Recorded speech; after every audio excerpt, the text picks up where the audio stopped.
북한과 미국이 조금 전 스웨덴 스톡홀름에서 한반도의 완전한 비핵화와 평화체제 구축 협상을 위한 예비 접촉을 시작했습니다. 트럼프 미국 대통령은 북한의 잠수함 탄도미사일에 대한 질문을 받고 곧 그들과 이야기할 것이라며 북미 대화를 강조했습니다. 검찰이 조국 장관 가족이 운영해온 운동학원 비리와 관련해서 조 장관 동생에 대한 구속영장을 청구했습니다. 이런 가운데 조 장관 부인 정경심 교수도 내일 다시 검찰에 나와 조사를 받을 예정입니다. 윤석열 검찰총장은 오늘 사건 관련자들을 공개 소환하지 말라고 전국 검찰청에 지시했습니다. 이에 따라 1993년부터 26년 동안 이어진 이른바 포토라인 관행도 사라질 것으로 보입니다. 일가족이 매몰된 부산 산사태 현장에서 70대 여성과 그 자녀로 보이는 40대 남성이 숨진 채 발견됐습니다. 33시간 만에 매몰된 것으로 추정된 4명이 모두 발견된 겁니다. 이춘재가 화성 연쇄살인 사건 8차 사건을 포함한 10건을 모두 자신이 저질렀다고 자백한 것으로 뒤늦게 확인됐습니다. 8차 사건은 과거 범인이 잡혀 이미 처벌까지 받았기 때문에 경찰은 이춘재 진술이 믿을 만한 것인지 조사하고 있습니다. 공기청정기가 도로 위로. 내일을 바꾸는 현대수소 전기차. 지금 스웨덴 스톡홀름에서는 북한과 미국의 실무 대표단이 만나고 있습니다. 비핵화를 위한 본격적인 실무 협상은 내일 시작되는데 오늘 미리 만나서 서로의 협상안을 살펴보고 있습니다. 이 협상 결과에 따라 북미 정상의 세 번째 만남이 이루어질 수 있을지도 결정됩니다. 그만큼 지금 외신들의 관심이 뜨거운데요. 현장 연결해서 자세한 상황 알아보겠습니다. 자, 김성탁 특파원, 지금도 예비 협상이 진행이 되고 있죠. 분위기는 어땠습니까? 네, 오늘 북미 간의 예비 접촉은 3시간 전인 현지 시간 오전 10시, 한국 시간으로 오후 5시쯤 시작된 것으로 보입니다. 회담 시작을 20분 정도 앞두고 북한 대표단 6명이 차량을 타고 북한 대사관을 빠져나갔습니다. 협상 대표인 김명길 외무성 순회 대사는 나오지 않았습니다. 권정근 전 외무성 미국 담당 국장과 정남혁 북한 미국 연구소 연구사의 모습이 보였습니다. 어제 도착돼 북한 대사관은 공항 귀빈실을 통해 빠져나갔는데요. 오늘도 스웨덴 경찰이 취재진이 따라가는 것을 막아서 회담 장소는 알려지지 않고 있습니다. 베이징을 출발한 북한 대표단은 당초 4명으로 알려졌지만 스톡홀름에는 6명이 도착했습니다. 미국 측에선 마크 램버트 국무부 대북정책 특별부대표가 참석했을 것으로 보입니다. 예, 대표단이 만나서 협상을 하면 협상하는 거지 예비 접촉이라고 한 게 좀 눈에 띕니다. 지금 이 접촉에서는 어떤 내용들이 주로 논의될 걸로 보입니까? 말씀하신 대로 지금까지 북미 실무 협상에서 예비 접촉이라는 표현을 쓴 건 이번이 처음입니다. 본격적인 협상에 앞서 서로의 의도가 무엇인지 또 의견 차이가 얼마나 좁혀졌는지 알아보려는 것으로 보입니다. 단계적 비핵화를 원하는 북한과 최종 단계를 포함한 포괄적 합의를 바라는 미국 간에는 입장이 크게 달랐는데요. 하노이 북미 정상회담이 결렬된 것도 그 차이 때문이었습니다. 미국은 북한의 비핵화 내용과 그에 따른 제재 완화 규모를 따질 것으로 보입니다. 북한은 무엇보다 미국이 무엇을 제공할지에 초점을 맞출 것 같습니다. 예, 그만큼 이번에는 실패하지 않겠다, 결렬시키지 않겠다라는 조심스러운 분위기도 좀 읽히는 것 같습니다. 어떻습니까? 실무 협상을 하기로 했다는 것은 그동안 굉장히 컸던 이 입장차가 좀 좁혀졌다고 판단을 해볼 수가 있을까요?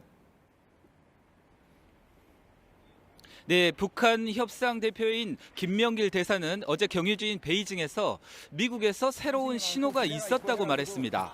북한의 단계적 비핵화 주장에 미국도 긍정적인 반응을 보인 걸로도 풀이가 되는 대목인데요. 다만 북한이 제시할 프로그램과 제재 완화 수준을 보고 미국은 협상에 적극적으로 임할지를 정할 것으로 보입니다. 미국은 일단 신중한 태도입니다. 특히 트럼프 대통령은 백악관에서 북한의 이번 미사일 발사에 대한 질문을 받았는데요. 지켜보자며 말을 아꼈습니다.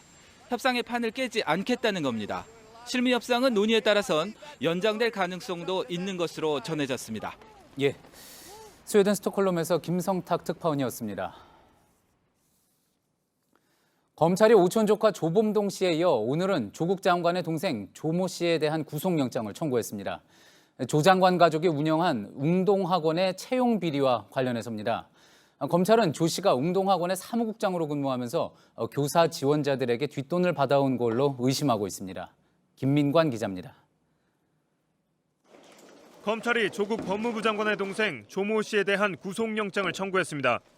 조 씨는 어머니 박모 씨가 이사장으로 있는 웅동학원의 사무국장으로 일했습니다. 검찰은 조 씨가 교사 지원자의 부모들에게 수억 원을 받은 것으로 의심하고 있습니다.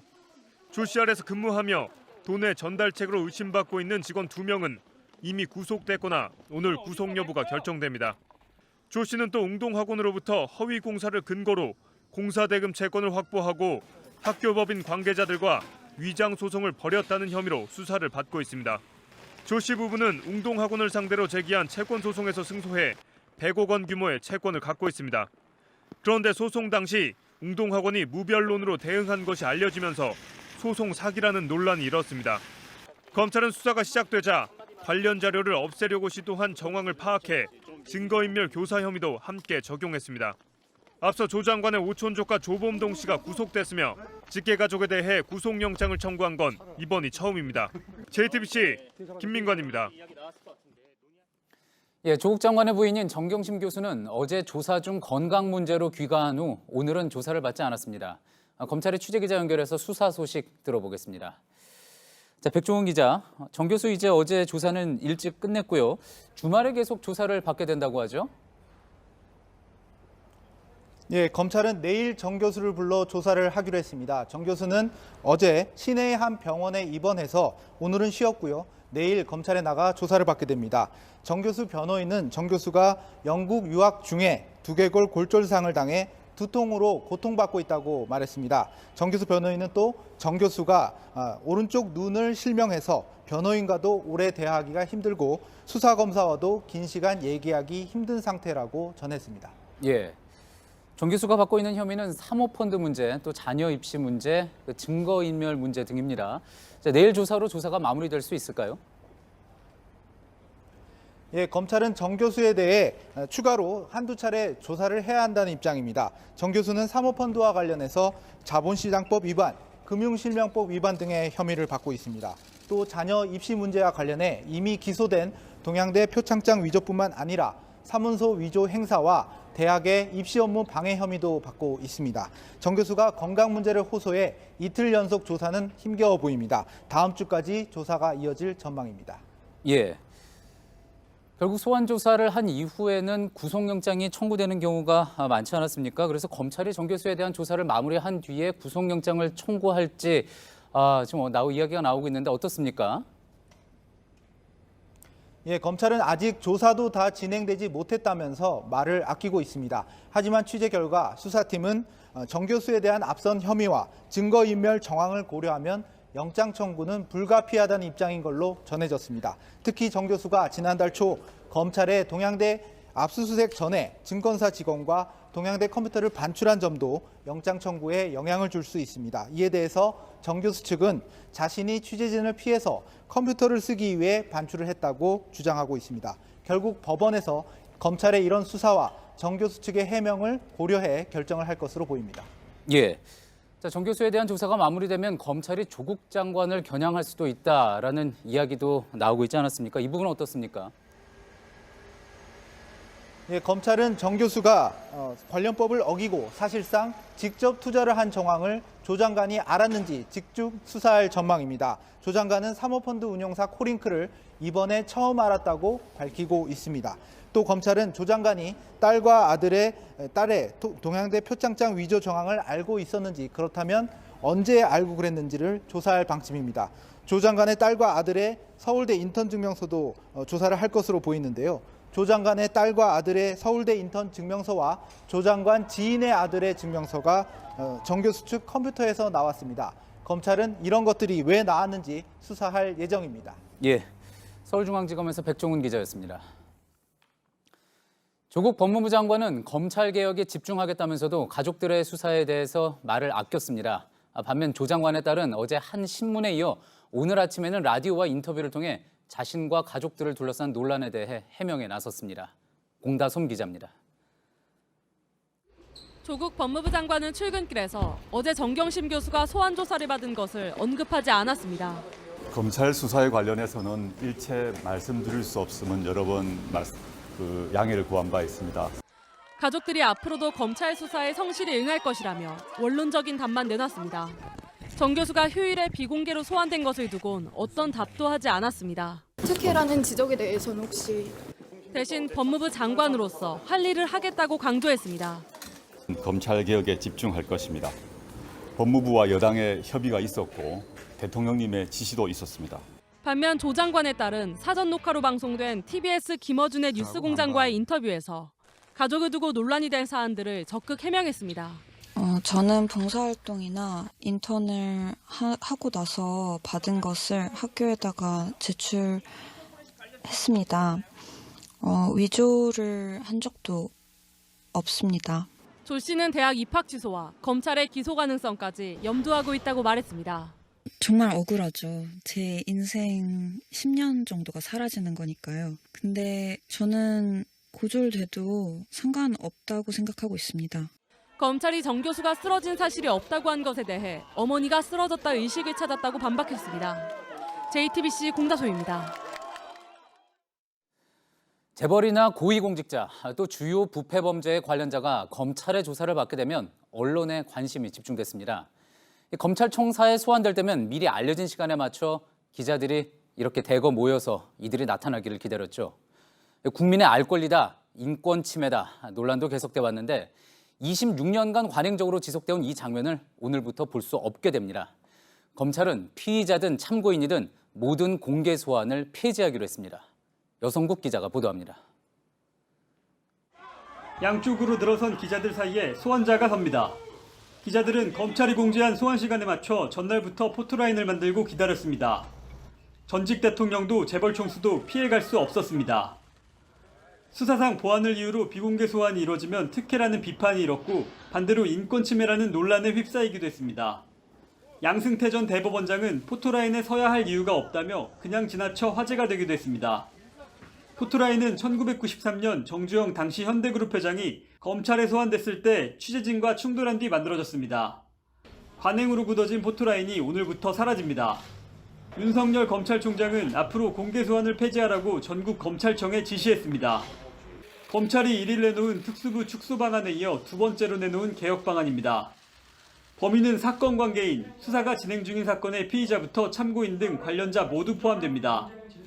검찰은 전날 비공개 조사를 받은 정경심 교수와 관련된 조치인지 묻는 질문에 오랜 시간 논의했다. 개인의 인격권과 공정한 재판 받을 권리가 침해되기 때문이라고 설명했습니다. JTBC 여성국입니다. 개혁안이 나온 배경과 의미 등을 법조팀 취재기자와 짚어보겠습니다. 신아람 기자가 나와 있습니다. 신 기자, 이 공개 소환 관행 26년간 이어져 왔다고 앞서 소개를 했습니다. 포토라인 관행 없애게 된 배경을 한번 좀 짚어볼까요? 네, 법무부는 조국 장관이 취임하기 전부터 논란이 된 피의사실 공표와 포토라인 등의 수사 관행을 바꾸려고 했습니다. 피의자의 인권을 보장하겠다는 건데요. 지난해 사법농단 사건에 대한 수사 때 수사를 받게 된 전현직 판사들이 적극적으로 문제를 제기하면서부터 논의가 시작됐습니다. 예. 대형 사건이 있을 때마다 이게 국민의 알 권리냐 아니면은 피의자 인권 침해냐, 인권 문제를 놓고 이제 논란이 계속돼 왔습니다.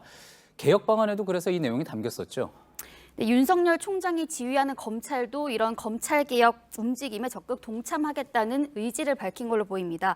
국민적인 관심이 있거나 대형 부패 사건 때 검찰이 소환 시간을 알려주면 언론이 포토라인을 만들고 기다려왔습니다. 이런 걸 통상적인 공개 소환이라고 보시면 됩니다. 하지만 재판이 시작되지도 않았는데 조사를 받으러 나온다는 이유만으로 언론이 집중 조명하고 또 보도하는 것이 또 인권 침해나 또 낙인 효과를 불러온다는 비판이 계속 제기되었습니다. 왔습니다. 예, 이걸 어느 정도 이렇게 보완을 하는 게 아니라 아예 없애기로 했습니다. 공개 소환을 없애게 된 구체적인 계기가 있을까요? 네, 조국 장관의 부인인 정경심 동양대 교수가 어제 검찰에 소환되기 전에 사실상 공개 소환이 아니냐, 또 특혜 논란이 아니냐라는 정치권 안팎에서 논란이 이어져 왔는데요. 그 목소리를 들어보시겠습니다. 예. 조국 장관이 가족 비호를 만든 제도의 첫 번째로 배우자인 정경심 교수가 황제 소환됐습니다. 정경심 교수에 대한 비공개 소환을 계기로 수사 관행의 일부가 전격적으로 개선된 것을 환영합니다. 네, 대검찰청 관계자는 법무부 장관의 눈치를 본 게 아니냐라는 기자들의 질문에 윤석열 검찰총장이 취임하기 전부터 검찰 내부는 물론 외부 전문가들과 함께 관련 내용들을 논의해왔다고 설명했습니다. 예. 자, 이렇게 되면은 공직자에 대한 수사 혹은 대형 부패 범죄에 대한 언론의 취재도 이제 환경이 좀 많이 변할 수밖에 없을 것 같습니다. 네, 최근 3년 사이만 보더라도 박근혜 전 대통령과 이명박 전 대통령 또 삼성 이재용 부회장이 포토라인에 섰습니다. 법무부 훈령에 있는 공보준칙에 따르면 차관급 이상 공무원, 국회의원, 정당 대표, 자산총액 1조 원 이상의 기업 대표는 예외적으로 실명을 공개해왔습니다. 취재진의 물리적인 충돌이 예상이 되거나 또 피의자가 동의를 하면 미리 소환 시점을 알려왔습니다. 하지만 앞으로는 이런 주요 인물들까지 모두 비공개로 소환이 되는 겁니다. 예. 자, 소환된 사실을 모르게 되면 수사를 어떤 사람이 공직자가 수사를 받고 있는지 안 받고 있는지도 알기 힘든 상황이 될 텐데 또 그런 상황에 대한 우려도 뭐 나올 수는 있겠군요. 네, 공개 소환 폐지가 결국에는 이런 고위 공직자의 부패 범죄와 관련한 국민의 알 권리를 침해하는 것이 아니냐, 또 고위 공직자에 대한 인권이 더욱더 보장되는 것이 아니냐라는 시각이 나오는 이유입니다. 예. 자, 소환은 비공개로 하고 또 의혹이나 수사에 대해서 그럼 국민의 알 권리를 제한하는 게 아니냐라는 뭐 지적도 나올 수 있는 부분인데 이 부분에 대한 어떤 보완은 없습니까? 네, 검찰 관계자는 이미 조사가 진행 중이거나 또 언제부터 조사를 해왔다는 사실을 밝히는 등 세부적인 내용은 수사 실무진과 더 상의하겠다고 밝혔습니다. 또 헌법상의 언론의 자유 등을 고려해서 자율적으로 취재하는 것까지는 막을 수 없다고 했습니다. 예, 그리고 마지막으로요. 조금 전에 이제 법무검찰개혁위원회에서 추가로 의결 내용을 발표했다고 하죠. 네, 법무부 검찰개혁위원회는 오늘 긴급히 임시회의를 열고 의결 사항을 일부 내놨는데요. 서울중앙지검에 있는 축수부를 축소하라는 내용입니다. 앞서 검찰은 서울중앙지검 등 3곳만 남기고 특수부를 모두 없애겠다고 밝혔는데 여기에 더 나아가서 서울중앙지검 역시 특수부를 줄이라고 직접 요구한 겁니다. 또 검찰은 각 기관별로 파견된 검사들을 복귀시키겠다고 앞서 밝혔는데요. 각 검찰청에 파견돼 있는 검사 규모도 줄이라고 했습니다. 서울중앙지검 등 특수수사에 투입된 검사들은 겨냥해서 형사부 등을 강화하기 위해서 복귀하라는 조치로 보입니다. 예, 알겠습니다. 신아람 기자였습니다. 법원 행정처관부의 부당한 지시에 저항해 사법농단 수사를 촉발시킨 이탄희 판사 기억하실 겁니다.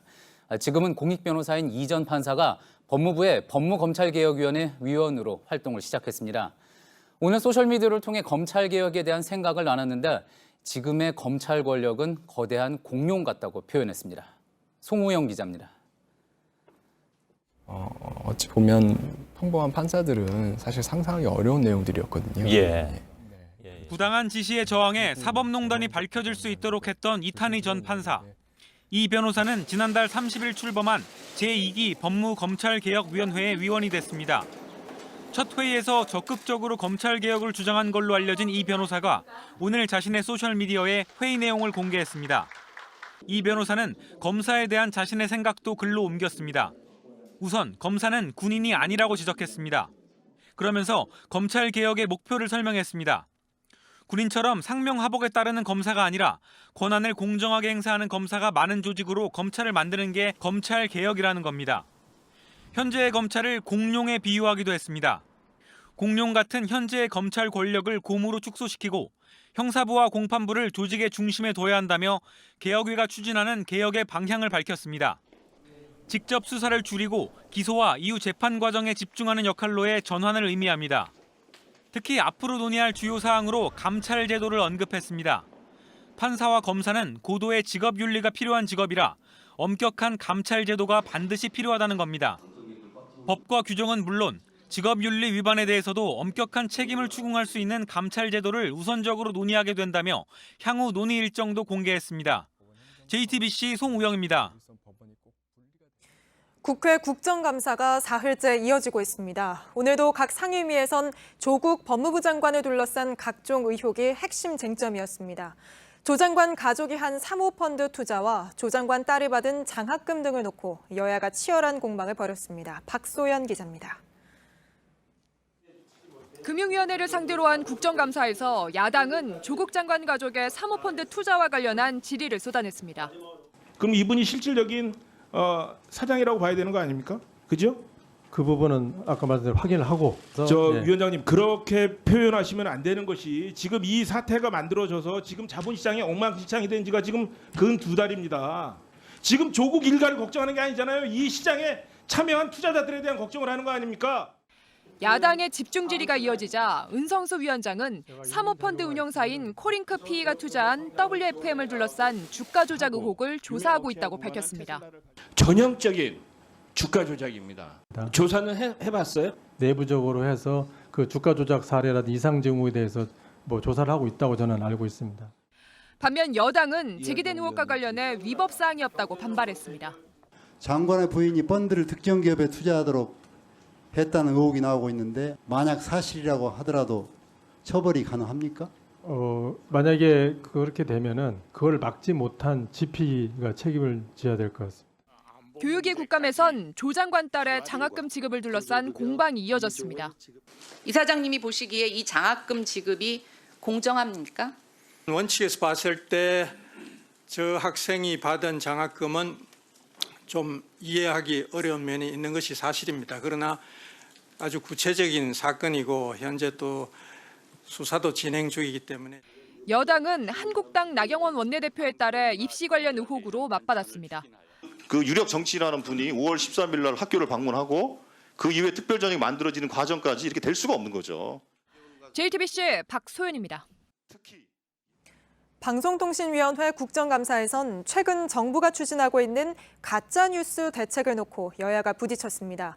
한국당 과방위원들은 한상혁 방통위원장의 자격을 문제 삼으면서 아예 등을 돌리기도 했는데 가짜위원장이라는 말까지 했습니다. 노진호 기자입니다. 한상혁 방송통신위원장이 증인 선서를 하자 한국당 과방위원들이 등을 돌립니다. 위원장 사퇴를 요구하는 문구도 써붙였습니다. 한국당이 한 위원장의 자격을 문제 삼으면서 국감은 시작부터 갈등을 빚었습니다.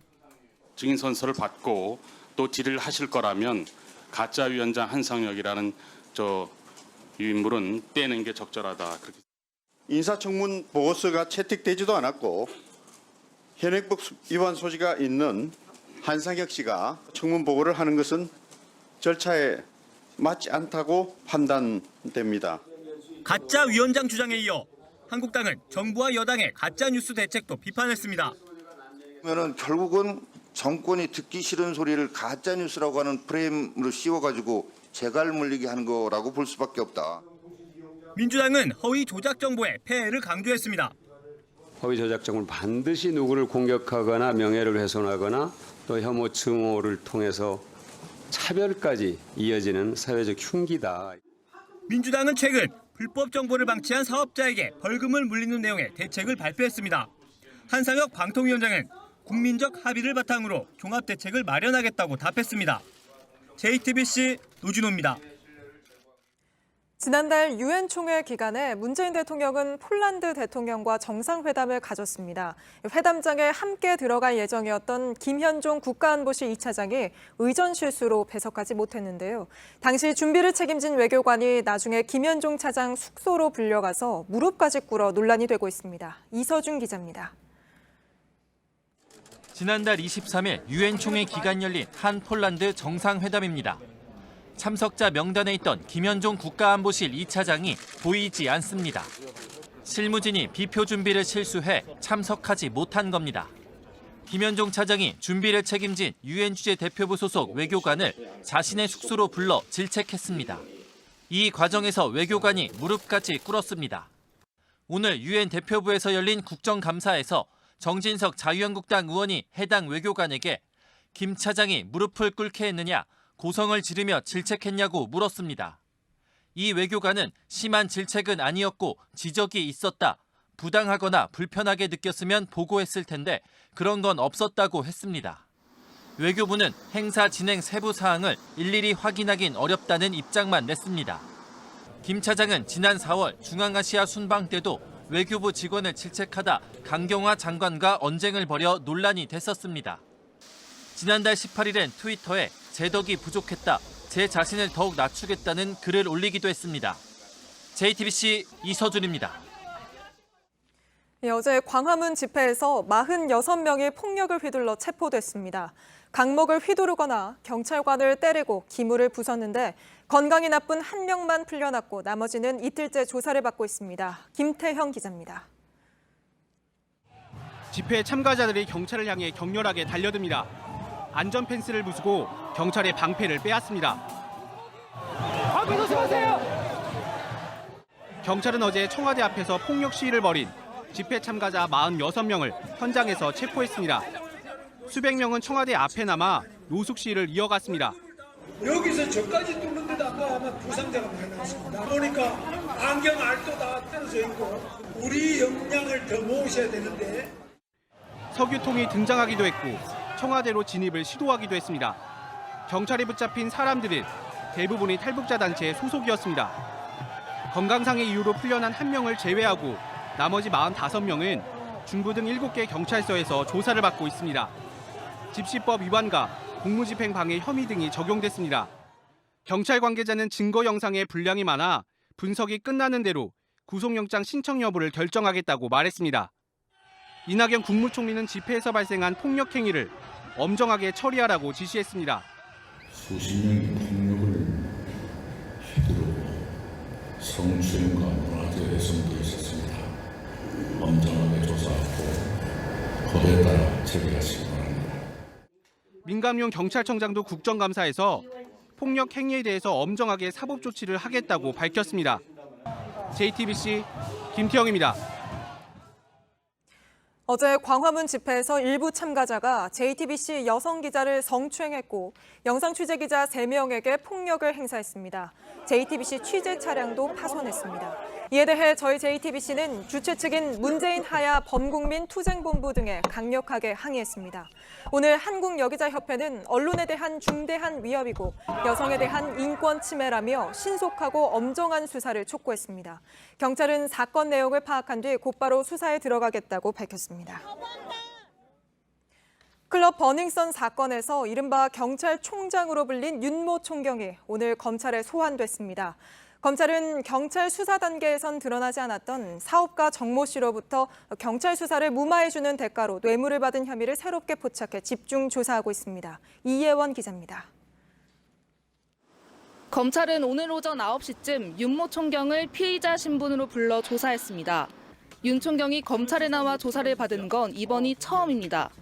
앞서 경찰은 지난 6월 윤 총경 사건을 검찰로 보냈습니다. 지난 2016년에 윤 총경이 가수 승리와 동업자인 유리홀딩스 대표 유인석 씨에게 경찰의 주점 단속 정보를 유출한 혐의가 적용됐습니다. 하지만 검찰은 윤 총경의 뇌물수수 혐의를 추가 조사하고 있습니다. 특수 잉크를 만드는 노건 C&I의 전 대표 정모 씨에 대한 수사를 무마해주고 대가를 받은 정황이 나온 겁니다. 정 씨는 지난 2016년 사기와 배임 등의 혐의로 고소를 당했습니다. 당시 경찰은 불기소 의견으로 사건을 검찰로 보냈는데 이 과정에 윤 총경이 개입했다고 검찰은 의심하고 있습니다. 검찰은 정 씨가 자신이 운영하는 비상장 업체의 주식 수천만 원어치를 윤 총경에게 줬다는 진술을 확보한 것으로 알려졌습니다. 검찰은 또 지난달 말 윤 총경이 근무했던 서울경찰청 등을 압수수색해 관련 자료도 확보했습니다. JTBC 이혜원입니다. 검찰이 패스트트랙 수사와 관련해 나경원 자유한국당 원내대표에게 다음 주 나와서 조사를 받으라고 통보했습니다. 다른 한국당 의원 16명에게도 소환 통보를 했는데요. 한국당은 국정감사 기간에 원내대표가 어떻게 자리를 비우냐며 다음 주 나갈 수 없다는 뜻을 분명히 했습니다. 하혜빈 기자입니다. 검찰은 나경원 원내대표를 비롯한 자유한국당 의원 17명에게 다음 주 출석하라고 알렸습니다. 신부는 피고발인입니다. 나 원내대표가 패스트트랙 수사로 검찰로부터 소환을 통보받은 건 처음입니다. 하지만 나 원내대표는 응하지 않겠다는 입장입니다. 국정감사 기간이라는 이유 때문입니다. 정유섭 한국당 원내수석 부대표 권한대행은 국정감사 기간에는 원내대표가 가장 필요한 시점으로 종일 어떻게 자리를 비우느냐며 국감이 끝나고 적절한 시기에 당당히 출석해서 패스트트랙에 대한 입장을 말할 것이라고 말했습니다. 하지만 검찰은 국감 일정 중에도 소환 조사가 충분히 가능하다고 줄곧 말해왔습니다. 매일 국감에 참석하는 것이 아니기 때문에 날짜를 피해 나오라는 겁니다. 검찰 관계자는 국정감사 각 상임위 일정과 조율에 출석에 문제가 없는 의원들을 상대로 직접 소환 통보하고 있다고 말했습니다. 검찰은 아직 통보하지 않은 나머지 한국당 의원들에게도 차례대로 조사 일정을 알릴 예정입니다. JTBC 하혜빈입니다. 어제 부산에서 발생한 산사태로 4명이 매몰됐다는 소식 전해드렸습니다. 어제 2명의 시신을 발견했는데 나머지 2명을 오늘 찾았지만 역시 숨진 상태였습니다. 현장에 나가 있는 취재기자 연결해 보겠습니다. 배승주 기자, 마지막 매몰자를 오늘 오후 늦게 찾았다고 하죠? 네, 제가 서 있는 이곳이 일가족 3명이 매몰된 단독주택이 있던 바로 앞입니다. 제 뒤쪽으로는 굴착기가 있고요. 이쪽을 보시면 땅이 깊게 파여 있습니다. 오늘 오후 6시 20분쯤 이곳에서 마지막 실종자가 발견됐습니다. 앞서 숨진 채 발견된 70대 노부부의 40대 아들로 추정됩니다. 발견 당시 이미 숨져 있었습니다. 앞서 같은 장소에선 오늘 오전 11시 반쯤 어머니가 역시 숨진 채 발견됐습니다. 어제 아버지를 비롯해 2명이 숨진 채 먼저 발견됐는데요. 이로써 이번 부산 산사태로 실종됐던 4명은 모두 숨진 채 발견됐습니다. 실종자가 모두 발견되면서 경찰과 지자체에선 본격적인 원인 조사에 들어갈 계획입니다. 예, 보통 저렇게 위험한 곳은 산사태 취약 지역으로 지정을 해서 따로 관리를 하지 않습니까? 그런데 이번에 사고가 난 곳은 그렇게 지정이 되어 있지 않았다고 하죠? 네, 그렇습니다. 산사태 취약 지역 지정은 산림청 소관입니다. 전국에 2만 5천여 곳이 지정돼 관리되고 있습니다. 부산에는 250곳입니다. 하지만 이곳은 빠져 있습니다. 산림청에선 이곳 산 정상부에 예비군 훈련장이 있어 제외됐다고 설명했습니다.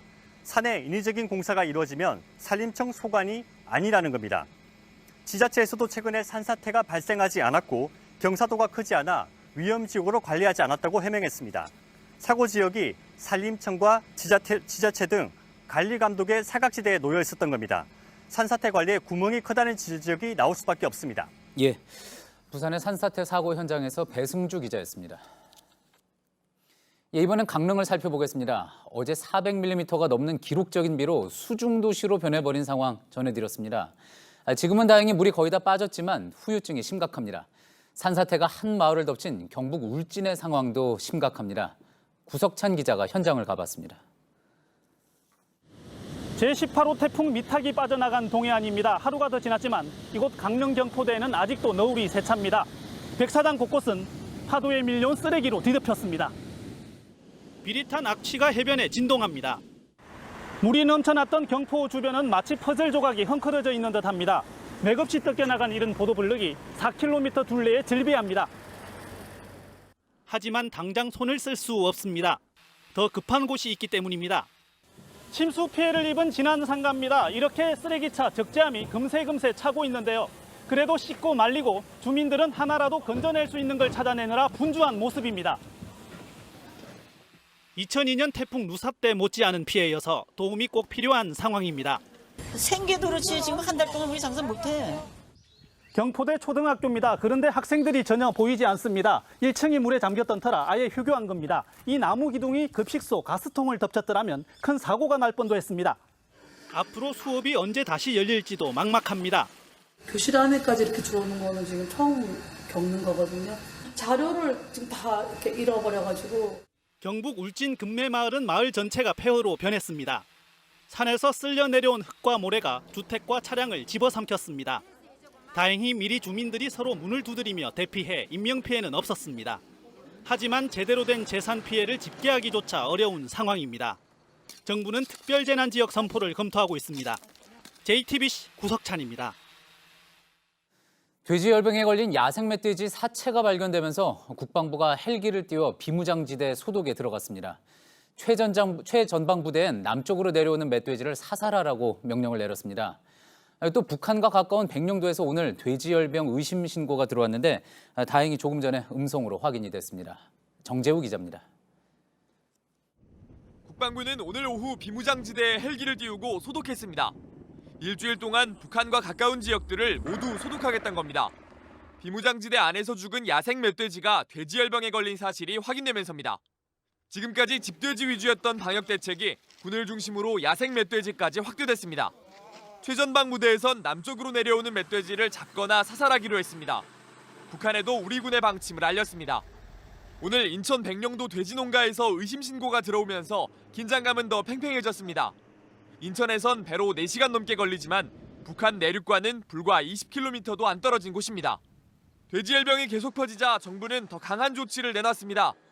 충분히 대처하지 못한 것은 아닌지 되돌아볼 필요가 있습니다. 확진 판정이 7건이나 나온 파주와 김포 지역은 모든 돼지를 없애기로 했습니다. 모두 14만 마리입니다. 경기, 인천, 강원에 내린 이동중지 명령도 모레 새벽까지로 늘렸습니다. JTBC 정지우입니다. 이춘재가 화성 연쇄살인 사건 10건을 모두 자신이 저질렀다고 자백한 것으로 뒤늦게 확인됐습니다. 과거 범인이 잡혀서 이미 징역을 살고 나온 8차 사건도 자기가 했다고 한 겁니다. 경찰은 이틀 전 이춘재가 40여 건의 범행을 자백했다고 발표하면서도 이 사건을 자백했다는 내용은 쏙 뺐습니다. 그동안 이춘재가 한 진술이 믿을 만한 건지도 의문이지요. 최규진 기자입니다. 1988년 9월에 일어난 8차 사건은 인근 농기구 공장에서 근무하던 22살 윤모 씨가 범인인 것으로 결론났습니다. 국과수 감정 결과 사건 현장에서 발견한 채모가 윤 씨의 것으로 추정된다는 게 결정적 증거였습니다. 당시 경찰은 윤 씨의 자백까지 받아냈지만 다른 사건과 연관성이 없는 모방 범죄로 종결했습니다. 이후 윤 씨는 대법원에서 무기징역을 선고받았고 모범수로 감형을 받아 2010년 출소했습니다. 그런데 이춘재가 지난주 대면 조사에서 8차 사건을 자신이 저질렀다고 주장했습니다. 화성 사건 9건을 제외한 5건의 살인을 저질렀다고 했는데 여기에 8차 사건이 포함됐단 겁니다. 이춘재의 주장이 사실이라면 윤 씨는 억울한 옥살이까지 한 게 됩니다. 윤 씨는 수감 중에 강압적인 수사로 허위 자백했다고 주장했습니다. 이춘재의 주장이 거짓이어도 문제입니다. 40여 건의 살인과 강간을 저질렀다는 진술도 그대로 믿을 수 있는지 의문입니다. 경찰은 지난주부터 8차 사건의 과거 증거물 감정 기록을 다시 살펴봤습니다. 또 교도소를 출소한 윤 씨를 다시 조사할 예정입니다. 경찰은 이틀 전 브리핑에서 8차 사건을 자백했다는 내용은 쏙 뺀 채 14건을 털어놨다고만 발표했습니다. JTBC 최규진입니다. 최근 5년 동안 순직한 소방 공무원들 사망 원인을 분석해 보니까 27%가 뇌심혈관 질환으로 나타났습니다. 특히 40%나 되는 소방 공무원들이 뇌심혈관 질환을 앓고 있다고 호소하고 있는데요.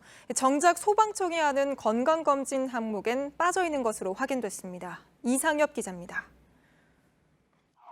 최근 5년간 순직한 소방 공무원의 사인을 조사해봤습니다. 2015년부터 올해까지 공무상 사고를 포함해 순직한 소방공무원은 모두 51명입니다. 이 중 14명, 27%가 급성 심장사 같은 뇌심혈관 질환으로 사망했습니다.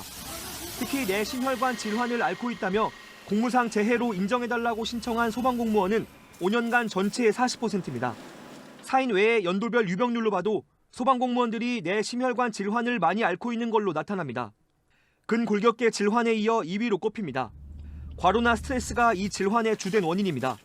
소방청은 업무 특수성을 따져 정기와 특수 건강검진을 하고 있다고 밝혀왔습니다. 하지만 뇌심혈관 질환은 검진 기본 항목에조차 포함되어 있지 않은 걸로 확인됐습니다.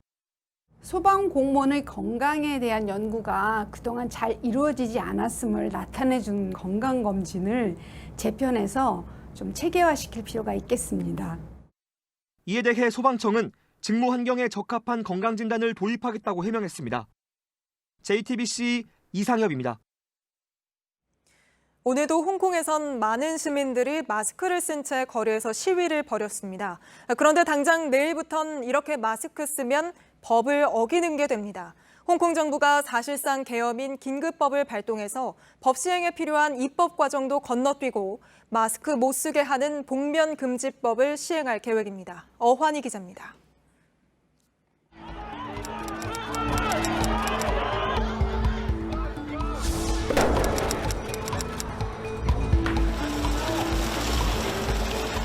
홍콩 정부가 긴급법을 발동해 당장 내일부터 마스크 등을 쓰는 것을 금지하기로 했습니다. We believe that the new law will create a deterrent effect against masked violent protesters and rioters. 이를 어기면 최장 1년 징역을 살거나 우리 돈 약 380만 원에 해당하는 벌금을 내야 합니다. 아프거나 종교적인 이유로 마스크를 쓸 수는 있지만 경찰이 벗을 것을 요구하면 따라야 합니다. 52년 만에 발동되는 긴급법은 행정장관 직권으로 체포, 구금도 가능합니다. 법률 체계를 무너뜨릴 수 있다는 비판이 쏟아지는 이유입니다.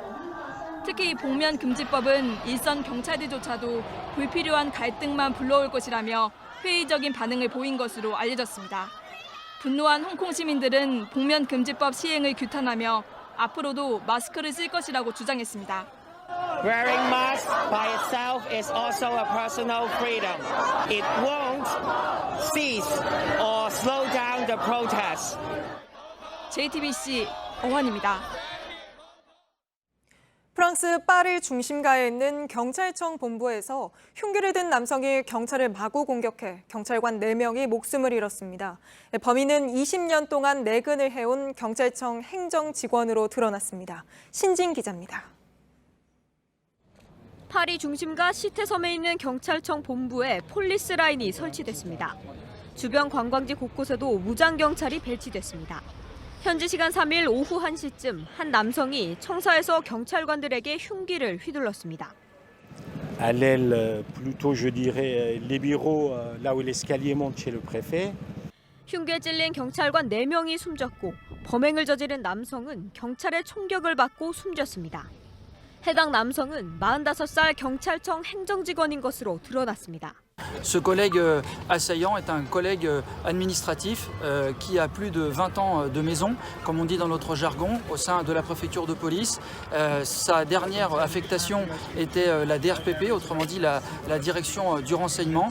Il ne posait strictement aucun problème. 프랑스 정부는 개인적인 앙심에 의한 범행으로 추정하고 있습니다.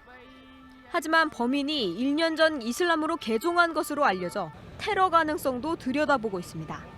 현지 라디오 방송은 숨진 범인이 평소 상사와 문제가 있었다고 전했습니다. JTBC 신진입니다. 경찰이 계부에게 맞아 숨진 5살 어린아이의 친어머니도 긴급 체포해 구속영장을 신청했습니다. 집안 CCTV를 분석한 결과 친어머니 A씨가 계부의 범행을 방조했다고 판단한 겁니다. A씨는 경찰 조사에서 남편이 무서워 말릴 수 없었다고 진술한 걸로 알려졌습니다. 일본 제품 불매 운동이 계속되면서 지난달 새로 등록한 일본차가 1년 전보다 약 60% 줄었습니다.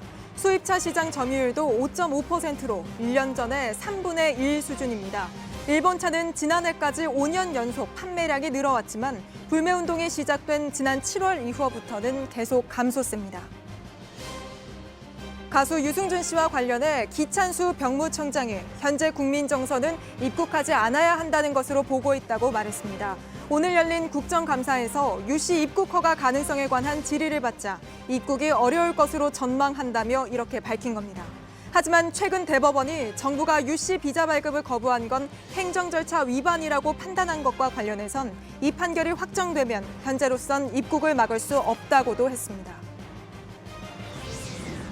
오늘 오전 경남 남해군 앞바다에서 길이 10cm의 맹독성 문어가 발견됐습니다.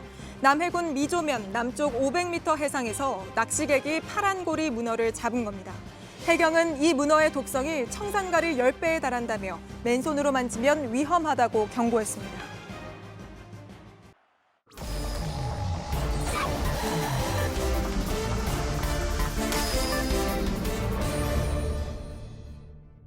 예, 금요일 비하인드 뉴스 시작하겠습니다. 휴가에서 돌아온 최재훈 기자가 나와 있습니다. 최 기자, 첫 번째 키워드 볼까요? 네, 첫 번째 키워드는 총장, 청장, 춘장, 점점점으로 정했습니다. 예, 저희가 앞서 팩트체크에서도 한번 다룬 적이 있었는데 검찰총장에 대한 호칭 이야기인가 보죠? 네, 맞습니다. 더불어민주당이 소셜미디어에 영상을 하나 올렸습니다. 어떤 영상인지 좀 보시죠.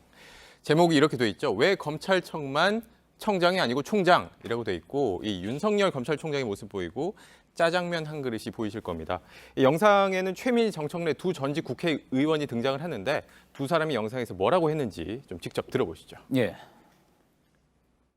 총장이 사람들 검찰 춘장으로 바꾸자는데? 그러더라고 집회 나갔더니. 그러니까 검찰청장으로 바꾸고 우리는 검찰춘장으로 읽으면 되겠습니다. 예, 저 이야기가 나온 게 그러니까 지난 주말에 이제 서초동 집회를 갔더니 조국 장관 지지자들이 윤석열 검찰총장을 저렇게 부르고 있었다는 거죠? 네, 계기는 이 지난달 23일 있었던 이 조국 장관 자택에 대한 압수수색 과정에서 당시 검사와 수사관들이 짜장면을 배달해 먹었다라는 보도였습니다.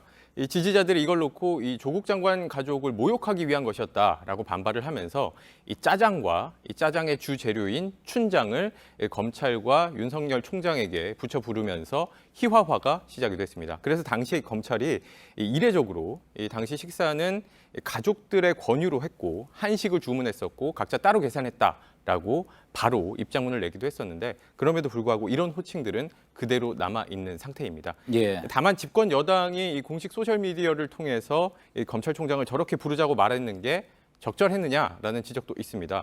이 짜장면 논란은 결국에는 가짜 뉴스로 드러난 것이기도 하고 특히나 이 저런 호칭들은 이 중국인들에 대한 비하로 들릴 수 있기 때문입니다. 예. 이 검찰청장이 아니라 이제 총장으로 불리다 보니까 최근 저런 이야기 또 지적 많이 나오는 것 같습니다. 네, 그렇습니다. 이 17개 이 정부 조직에서 17개 청 수장 가운데 이 검찰총장만 또 장관급이기도 하죠. 저희 팩트 체크 시간에도 좀 다룬 바가 있었는데 이 검찰총장 호칭 같은 경우에는 이 헌법을 바꿔야 하는 문제이기도 합니다. 관련해서 이 검찰의 최고 칼잡이로 불렸던 중수부장과 민정수석을 지낸 최재경 변호사가 한 언론에 이런 기고문을 썼는데 좀 소개해드리겠습니다. 이렇게 썼습니다. 관직 명칭은 역사와 문화의 소산이다. 총장이든 청장이든 권한과 책임은 같다. 소신을 갖고 검찰 사무를 총괄해서 지휘 감독한 뒤 전적으로 책임을 진다면 검찰총장이고 그렇지 못하면 검찰청장으로 바뀔 수 있다라고 썼습니다. 예, 결국 검찰이 어떻게 하느냐에 따라서 그 호칭도 정해질 거다. 그런 이야기처럼 들리기도 합니다. 네. 다음 키워드 볼까요? 네, 다음 키워드는 익숙한 풍경으로 정했습니다. 예, 어떤 풍경을 이야기하는 겁니까? 네, 현재 이 국회 국정감사가 진행이 되고 있고 그 중에 하나 보건복지위 국감이 오늘 오전에 시작한 지 얼마 안 돼서 바로 중단이 됐는데 어떤 이유로 그랬었는지는 영상으로 좀 확인하시죠. 예. 국민들은 가족의 치매를 걱정하고 있음과 동시에 요즘 대통령의 기억력 문제를 많이 걱정하고 있습니다. 국정감사와 국회의원 스스로에 대한 모독이라고 생각합니다. 정식으로 사과하십시오. 진행이 이따위 소리 할 수 있어요. 기억력이 틀린 건 맞지 않습니까? 누가 기억이 있으세요? 예, 네, 고성이 오가는 걸 보셨는데 대통령 기록관 설립 문제에서 시작된 것이었는데 방금 들으셨던 한국당 김승희 의원의 문제 발언으로 좀 논란이 커졌고 그러면서 논쟁거리가 완전히 다른 얘기로 바뀌었습니다. 30분간 서로 사과를 요구하다가 결국에는 국감이 파행됐고 오후에 다시 재개가 됐습니다. 여당 의원들은 국가 원수 모독이라면서 김승희 의원을 국회 윤리특별위원회에 넘기겠다고 했습니다. 예, 결국은 그러니까 이런 막말과 고성 또 결국은 파행, 이 부분이 키워드로 뽑은 익숙한 풍경이라는 이야기 같군요. 네, 다른 장면도 좀 보실 텐데 이번에는 국회 행정안전위 경찰청 상대 국감 장면입니다. 앞서 보도해드렸지만 정광훈 목사 비롯해서 어제 있었던 광화문 집회 관계자들을 민주당이 내란 선동 혐의로 고발을 했다고 전해드렸죠. 관련해서 한국당 김성태 의원이 이거 국감 과정에서 문제를 삼았고 이 과정에서 일어난 일입니다. 이것도 직접 보시죠. 예. 이재정이 가만히 있어요. 어디서 배운 버릇이요? 버릇이라니요? 끊으세요. 에? 아니 동료위원이 질의하는 그 순간에 왜 끼어듭니까? 위원장님이 제재하셨. 예, 그러니까 이제 김성태 의원이 본인이 발언을 하고 있는데 민주당 이재정 의원이 중간에 끼어들었다 해서 지금 저런 이렇게 이야기를 주고받게 된 겁니까? 그렇습니다. 이 말씀드린 것처럼 이 막말이 고성과 싸움으로 번지고 또 싸움이 국회 파행으로 이어지는 이런 것들이 국정감사 때마다 좀 벌어지는 익숙한 풍경입니다. 특히 이번 국감 같은 경우에는 이제 또 선거가 코앞이기도 하고 또 기승전 조국, 이 조국 장관 얘기만 하다 끝날 것이다라는 예상이 국감 시작 전부터도 있었는데 그렇다 보니 과연 이 정부에 대한 감시와 비판이라는 이 본래의 취지는 제대로 지켜질 수 있을 것인가라는 걱정이 이 국정감사 수요일 날 시작했고 어제는 휴일이었으니 하루 쉬었고 오늘까지 이틀 해보고 나니 이런 걱정들이 계속해서 나오고 있는 겁니다. 예, 알겠습니다. 여기까지 듣겠습니다. 비하인드 뉴스 최재원 기자였습니다. 내일은 전국이 약간 흐린 가운데 경기와 경북 일부 내륙 지방엔 비 소식이 있습니다. 아침 기온은 14도에서 20도로 오늘과 비슷하겠고 낮 최고 기온은 서울 22도, 대전 23도 등으로 오늘보다 4도에서 5도가량 낮아 선선하겠습니다. 초미세먼지 농도는 좋음에서 보통 사이일 거란 예보입니다. 예, 오늘 뉴스가 끝난 뒤에는 소셜 라이브 진행됩니다. 올가을 태풍이 잇따라 오고 있는데요. 기상청 취재하고 있는 박상욱 기자와 함께 왜 이렇게 태풍이 자주 오는 건지, 아직 끝나지 않은 건지 여러 가지 이야기 자세히 한번 나눠보겠습니다. 네, 저희가 준비한 소식은 여기까지입니다. 시청해주신 여러분 고맙습니다.